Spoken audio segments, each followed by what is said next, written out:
Yo guys, balik lagi dengan Billy di sini dan kali ini kita kembali lagi dengan DJ News.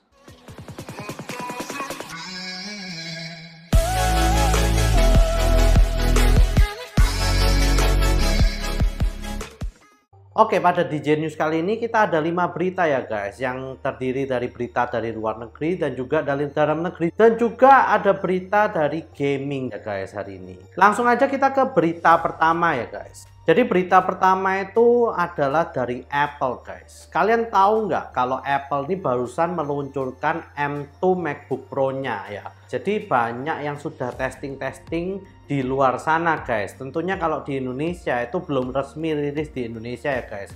Tapi kalau mau cari di Tokopedia itu mungkin udah ada gitu ya. Nah, dari M2 MacBook Pro ini tentu saja kita mikir bahwa M2 chip ini pasti lebih kenceng ya daripada M1 chip. Nah, ternyata setelah dites memang benar sih dia lebih kenceng, tapi yang jadi masalah adalah baseline model dari M2 MacBook Pro ini yang menjadi masalah guys. Loh, kok bisa ada masalah gitu ya? Padahal dulu M1 MacBook Pro yang baseline itu mantep banget gitu loh, kenceng dan disarankan oleh para youtuber baik di luar negeri maupun di dalam negeri kita gitu ya. Nah, kenapa ini bisa terjadi? Nah, ternyata setelah dites ya, dan ini saya lihat juga terutama dari youtuber yang bernama Maxtech. Nah, Maxtech ini menguji ternyata baseline model dari M2 MacBook Pro ini bermasalah di SSD-nya guys. Setelah dilihat SSD-nya ini speednya hanya setengahnya daripada M1 MacBook Pro tahun lalu guys. Jadi kalau misalnya kita transfer data, baca data, maupun menulis data di M2 MacBook Pro yang baru ini itu hanya setengahnya speednya daripada yang tahun lalu itu. Padahal prosesor dan juga GPU-nya ini semakin kencang gitu loh. Nah, kalau cuma SSD-nya doang, apakah ini menjadi masalah? Ternyata iya jawabannya. Setelah dites untuk membuka aplikasi, menjalankan aplikasi, maupun untuk membuat gambar, ataupun untuk mengencode video, itu ternyata jauh lebih lambat gitu ya guys, daripada yang kita perkirakan. Bahkan yang katanya prosesornya ini lebih cepat itu jadi terasa lebih lambat gitu guys. Dan lucunya lagi kalau dibandingkan dengan M1 MacBook Pro yang tahun lalu itu jelas lebih cepat jauh M1 MacBook Pro. Nah, lalu solusinya gimana guys? Ya saran saya sih jangan beli yang baseline ya, atau yang 256 GB SSD-nya. Kalau bisa minimal yang 512 GB, dan kalau bisa lagi kamu tambah juga memorinya jangan yang 8 GB atau baseline tapi 16 GB.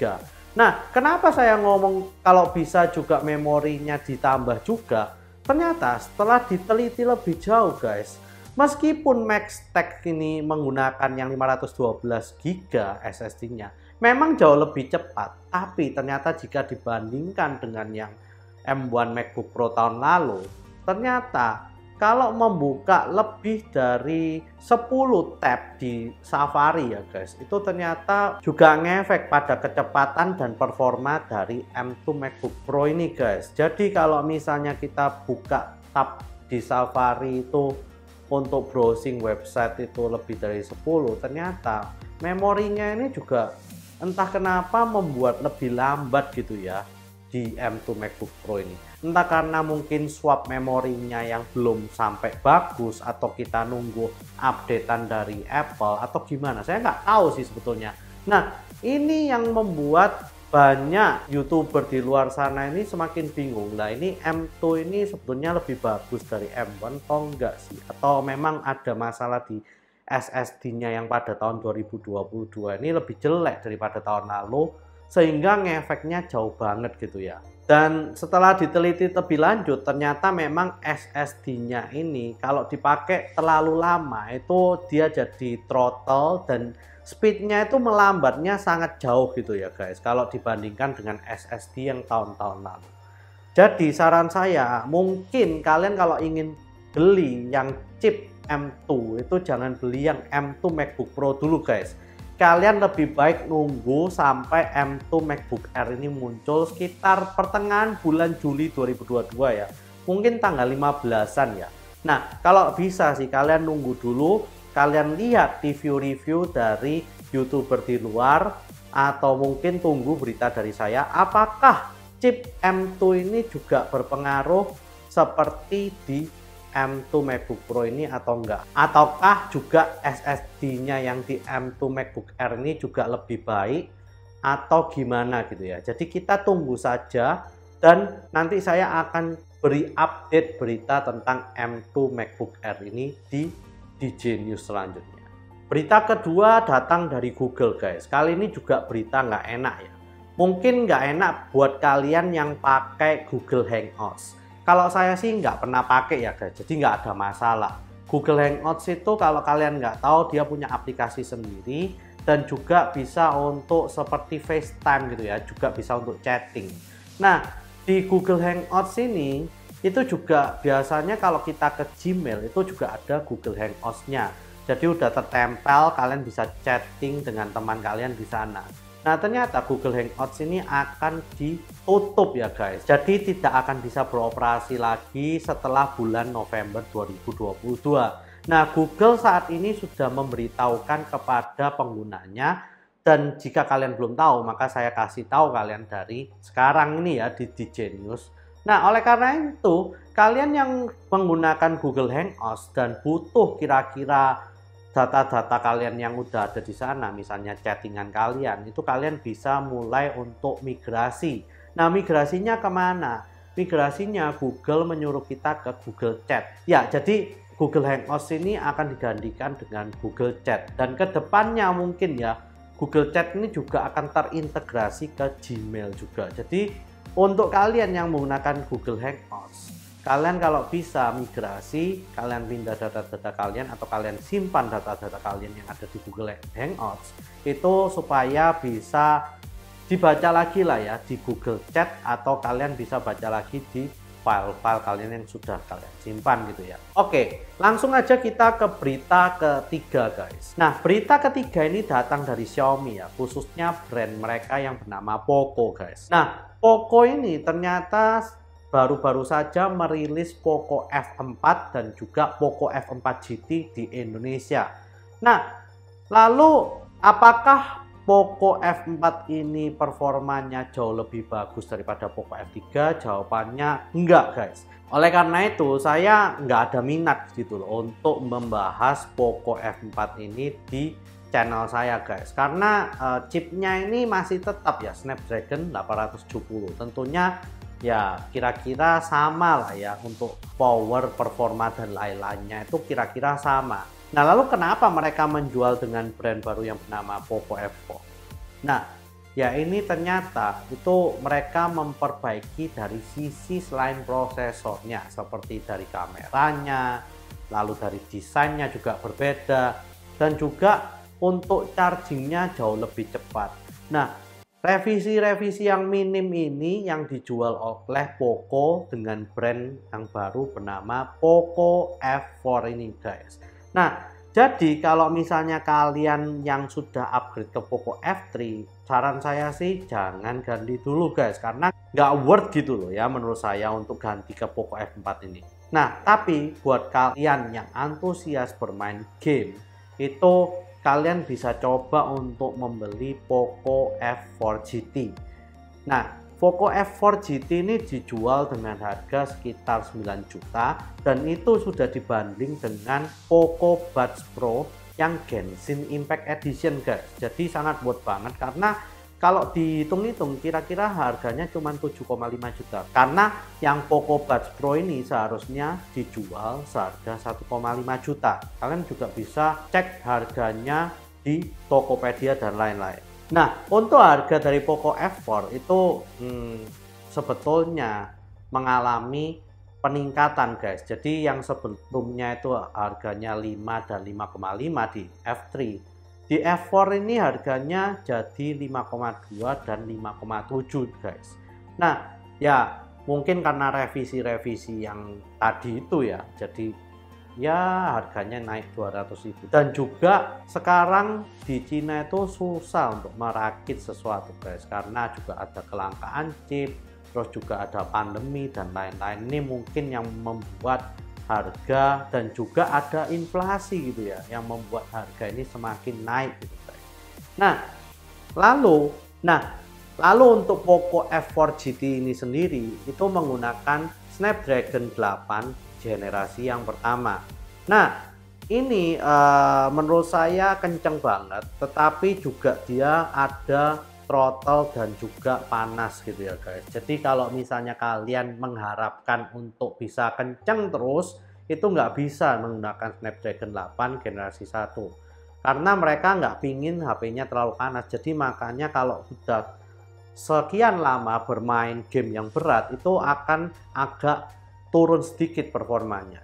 Dan lalu juga saya dengar-dengar ya, ini chipnya ini lumayan panas gitu ya untuk di HP. Jadi kenapa begitu ya nggak tahu sih. Snapdragon-nya ini mungkin mereka ingin raw powernya yang lebih, tetapi tidak mengukur dari panas yang dihasilkan oleh chipsetnya ini sendiri. Tetapi saya dengar-dengar di yang 8 Plus generasi pertama itu mereka merevisi. Jadi memang kencengnya itu nggak bisa sampai top tinggi banget, tapi kencengnya itu stabil gitu ya. Meskipun katanya digadang-gadang yang 8 Plus generasi pertama itu lebih cepat 10% baik CPU atau GPU-nya, tapi katanya orang-orang sih mereka memperkencang, tetapi mereka tidak memakainya secara maksimal. Jadi mereka nggak pakai secara maksimal sehingga tidak sampai terlalu panas gitu.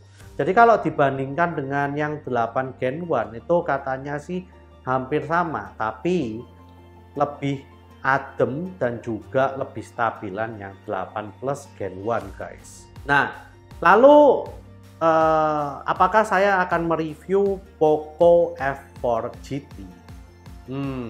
Kalau saya sih mikir, saya kayaknya enggak juga deh. Saya pingin coba nge-review ya smartphone yang menurut saya mendang-mending itu di tahun 2022 ini adalah Poco X4 GT. Nah, saya nggak tahu kapan atau bakalan keluar nggak di Indonesia. Tapi kalau akan keluar di Indonesia atau bakal keluar, saya mungkin akan beli Poco X4 GT ini karena saya tertarik dengan chipsetnya yang katanya adem tapi setara dengan Snapdragon 888. Dan harganya itu loh yang bikin pingin saya coba untuk beli, karena harganya ini di bawah Poco F4. Padahal Poco F4 itu kan Snapdragon 870 ya. Ini menggunakan MediaTek 8100 yang katanya di atas performa 870 atau sama dengan performa dari Snapdragon 888, tapi jauh lebih adem atau dingin ya. Oke, mungkin itu berita dari Poco Indonesia guys. Lalu kita lanjut aja ke berita keempat. Berita keempat datang dari Xiaomi Global guys. Nah, Xiaomi Global ini baru saja merilis ya Xiaomi 12S series. Ya, Xiaomi 12S ya guys. Nah, Xiaomi 12S series ini ada tipe yang 12S, 12S Pro, dan yang paling ultimate adalah 12S Ultra guys. Nah, lalu apa istimewanya? Istimewanya 12S series ini menggunakan Snapdragon 8 Plus generasi yang pertama. Jadi ini sudah Snapdragon yang udah adem dan juga speednya stabil gitu ya guys, daripada Snapdragon 8 generasi pertama yang sebelumnya.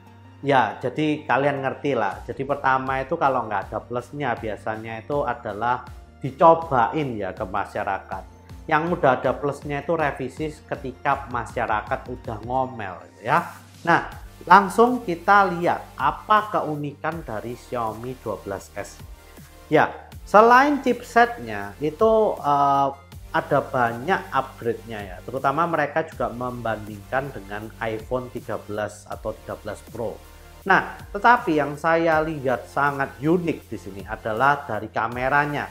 Terutama kamera dari Xiaomi 12S Ultra. Kenapa saya bilang unik? Karena kameranya ini menggunakan Sony IMX989 Yang saat ini tidak ada smartphone lain yang menggunakan selain Xiaomi 12S Ultra ini guys.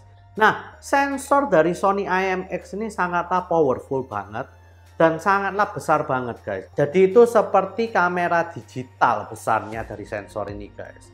Selain itu juga Xiaomi 12S bekerja sama dengan Leica untuk semua lini dari seri 12S-nya ini.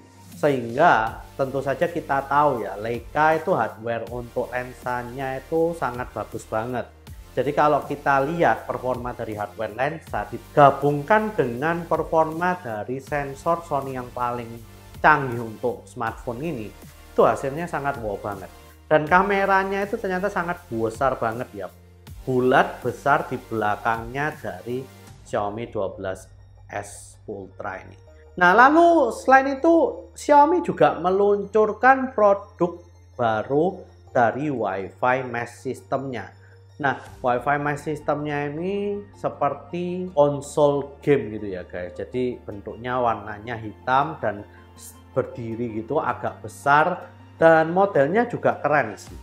Itu mereka juga mulai untuk memasarkan Wi-Fi mesh system mereka ini yang baru pada acara ini. Selain itu juga mereka meluncing Xiaomi Book Pro terbaru yang tentu saja menggunakan chipset Intel Alder Lake ya guys. Nah, saya sebetulnya sangat ngarep ya kalau ternyata Xiaomi ini bekerja sama dengan AMD untuk mengeluarkan yang menggunakan Ryzen 6000 gitu lah ya. Karena menurut saya Ryzen 6000 series itu chipset dan juga GPU-nya itu udah lebih mantap gitu ya daripada Intel Alder Lake, terutama dari segi efisiensi baterainya. Nah, selain itu juga Xiaomi merilis sebuah Mi Band baru. Nah, meskipun mereka minggu lalu atau 2 minggu lalu itu baru merilis Mi Band 7, tetapi ternyata mereka juga ingin merilis Mi Band 7 Pro ya guys. Nah, bedanya lalu apa Mi Band 7 dan Mi Band 7 Pro? Apakah hanya ada tambahan kata Pro? Tentu tidak guys. Nah, ternyata Xiaomi ini sadar ya bahwa smart band mereka ini posisinya atau penjualannya mulai tergerus oleh Huawei Smart Band. Karena kalau kalian lihat Huawei Smart Band itu harganya murah banget dan layarnya jauh lebih besar, meskipun menawarkan fitur yang kurang lebih sama dengan Mi Band ya guys. Oleh karena itu mereka meluncurkan Mi Band 7 Pro ini dengan desain dan juga kira-kira semuanya mirip ya dengan Huawei Band ini guys. Nah, tapi apakah Xiaomi Smart Band 7 Pro ini jauh lebih bagus dari Huawei Band? Saya nggak tahu sih. Jujur kalau dibandingkan secara spesifikasi dan lain-lain, saya lihat kurang lebih sama. Tapi yang beda adalah harganya guys. Harga dari Mi Band 7 Pro ini kalau kita kurskan ya, itu dia menjualnya dengan 399 yuan. Berarti kalau kita kurskan itu sekitar 800 ribuan kalau dijual di Indonesia. Padahal kalau kalian tahu Huawei Band 7 yang paling baru itu harganya cuma 499.000 kalau nggak salah. Jadi bedanya itu 300 ribuan. Nggak tahu lagi ya kalau nanti di Indonesia Xiaomi ini berhasil menjual dengan harga yang sama. Kalau dengan harga yang sama sih worth banget gitu loh ya guys. Atau saya nggak tahu sih apakah mereka berani untuk menjual dengan harga sama head to head dengan Huawei Band ini. Oke, langsung aja kita ke berita terakhir, berita kelima, yaitu dari dunia gaming guys. Baru-baru ini Sony meluncurkan brand baru yang bernama InZone guys. Nah, InZone ini adalah sebuah brand untuk monitor dan juga headset terbaru dari Sony yang katanya sangat cocok banget untuk digunakan bermain dengan PS5 mereka guys. Jadi monitor ini tidak hanya digunakan untuk bermain sebetulnya ya, tapi katanya khusus untuk bermain PS5 itu akan lebih imersif, terutama dari gerak gambarnya, dari kecepatan FPS-nya, dan juga untuk kita mendengarkannya itu lebih imersif gitu ya menggunakan headset ini guys. Nah, brand baru dari Sony ini yang bernama InZone ini ada berbagai macam tipe ya guys. Jadi untuk monitornya kalau nggak salah ada 2 tipe, untuk yang headsetnya itu ada 3 tipe. Nah, itu harganya tentu saja berbeda-beda. Ada yang paling murah sampai yang paling mahal, guys. Nah, menurut saya juga harganya ini lumayan mahal gitu ya. Kalau saya lihat juga dia hanya 27 inch, tapi memang 4K displaynya itu yang paling mahal. Tapi juga ada yang 27 inch yang 1080p guys. Jadi kalian juga bisa lihat kira-kira harga dengan performanya itu cocok nggak dengan uang kalian yang bakal kalian keluarkan untuk membeli produk dari Inson ini guys. Nah, kalau yang saya tahu ya, kalau di Indonesia itu Insonnya itu masih headset. Yang bagian monitor saya nggak nemu di websitenya Sony Indonesia. Tapi kalau yang di luar negeri itu mereka lengkap ya. Ada Insonnya yang untuk monitor dan juga Insonnya yang untuk headset. Nah, mungkin nanti saya akan sisipkan link-link dari berita hari ini itu di bagian kolom deskripsi dari video saya ini guys. Oke, mungkin itu dulu ya guys untuk video DJ News hari ini. Share dan like jika kalian suka dengan video ini. Komen jika kalian ingin bertanya atau berdiskusi tentang video atau berita ini guys. See you guys di video selanjutnya. Google nih bikin software tapi dibunuh terus. Ribet banget ya.